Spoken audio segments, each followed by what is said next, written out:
I'm going to be reading out some IMDb reviews which were published in discussion of Antonio Margariti's And God Said to Cain from 1970. Unbroken Metal on the 16th of June 2002 deems it the darkest western ever made, giving it 8 out of 10. After 10 years in prison, Hamilton, Klaus Kinski, swears revenge to those who betrayed him. The showdown actually begins after only 30 minutes. After the introduction of the characters, the whole film plays during the stormy night of revenge. The most remarkable thing about this film is Margheriti's unusual visual interpretation. It lets this western look like a horror film, with typical small effects like windows suddenly opening, curtains blowing, or birds screaming when the name Hamilton is called. Kinski's appearances have got a kind of supernatural touch. He seems to appear or disappear like a ghost. Nevertheless, or Nosferatu. Nevertheless, a natural explanation, darkness, caves, a sandstorm, is always provided. The darkest western ever made takes place at night for 2/3 of its running time, and as a stark contrast, it ends in a bright mirror room. Kinski usually played one of the bounty hunters in his spaghetti westerns, in it like for a few dollars more. Oh, no, not bounty hunter, excuse me. That's the film about bounty hunters, he's in the criminal gang. In this case, he was cast as the hero, well, anti-hero, which turned out to be a clever move, extraordinary for the genre. And as the antagonist, Kinski can be rather dangerous, as The Great Silence by Sergio Corbucci would prove. And now we'll read out a great western from horror maestro Margheriti. So says Spider 89119 on the 4th of April 2006. They also gave it 8 out of 10. This is a really cool film. It is directed by Italian horror director Antonio Margheriti, and the Euro horror influence really shows. Margheriti really creates some atmosphere with this one. This is a very dark tale of revenge. There's nothing even remotely resembling comedy in this film. It's a tale of a man named Gary Hamilton, who was betrayed and framed for a crime he didn't commit. It's time for him to wreak havoc on those that wronged him. The bulk of the story is told with great style on a dark night with the wind howling. Hamilton has his enemies so terrified, but just the mention of his name seems to make windows fly open or birds start screeching. He stalks and outwits his enemies under cover of darkness and dust, using their own fear against them. It's a very intense, uncomplicated story. Klaus Kinski is excellent in this film. He is well suited for the role of Hamilton.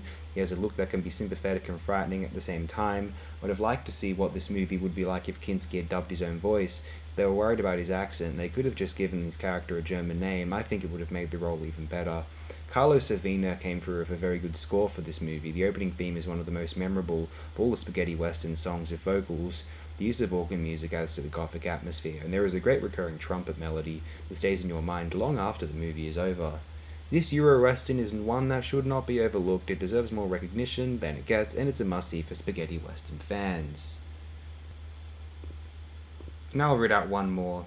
From Zardos-13, great name, on the 26th of June 2007.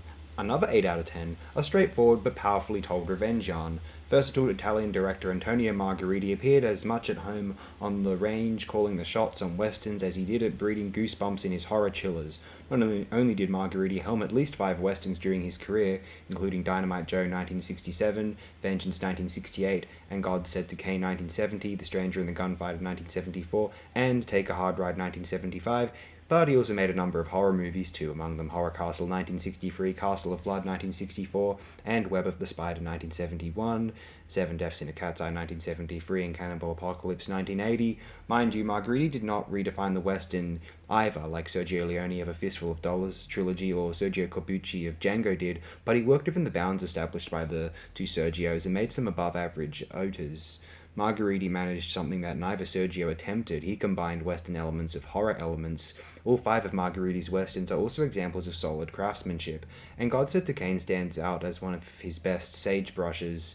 This represents the best example of the invincible Western hero this side of the grave, and spawned Clint Eastwood's supernatural sagebrush, a high plains drifter. Very, very true, that. The spaghetti Western in God Said to Cain is a straightforward but powerfully told revenge yarn, and its invincible hero wields death with the same finality that Jason and Michael Myers did in the slasher horror movies of the 1980s. This western casts perennial villain Klaus Kinski as its hero. Gary Thompson has been wrongly imprisoned. He has spent 10 years of a life sentence in a brutal prison before the US president gives him a pardon. Kinski's performance as a Union officer framed and convicted of a crime he never committed is a portrait in restraint. Since he is the hero of sorts, his dialogue is typically monosyllabic.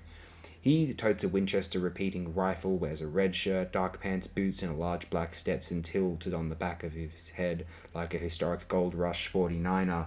The Kinski hero here is inexorable as death itself. His Winchester serves him like the scythe serves death.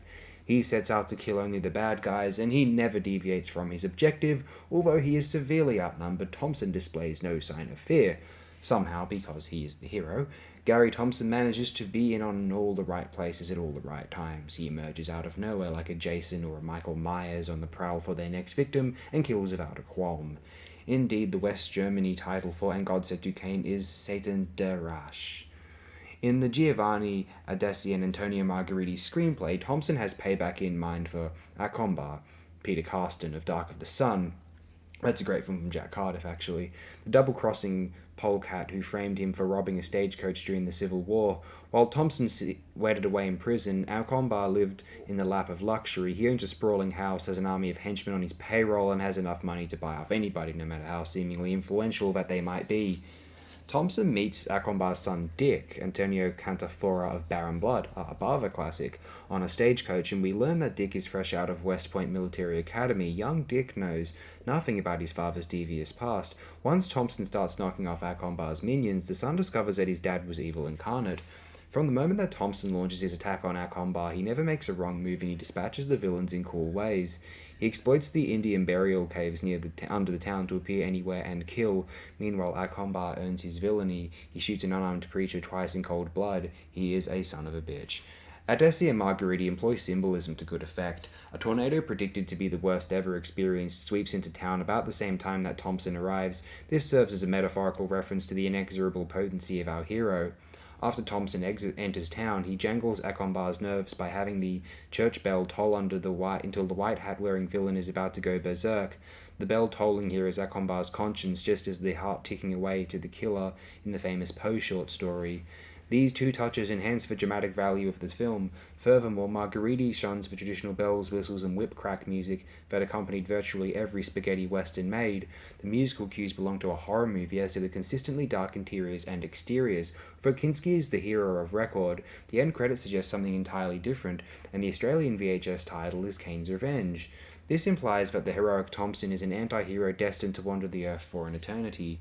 The chief problem with When God Said to Cain is that the DVD versions available in America are abominable. This movie came out as a widescreen film, but the full-frame DVD version ruins the artistry of the compositions on every shot. Moreover, the picture quality is abysmal, the action occurs predominantly after dark, and the images are so muddy that only the close-ups register if any clarity. If you watch this DVD movie with the lights off, you may not see anything for long stretches. These significant technical flaws aside, And God Said to Cain still ranks as a worthwhile Western. Well, now we have Blu-ray. We realize that DVD was not adequate, much as VHS was inadequate. In fact, movies that are set in a really dark environment, DVD was still really abysmal for, as VHS had been. And this is And God Said to Cain. Thanks again, everyone. Appreciate it very immensely. Thank you.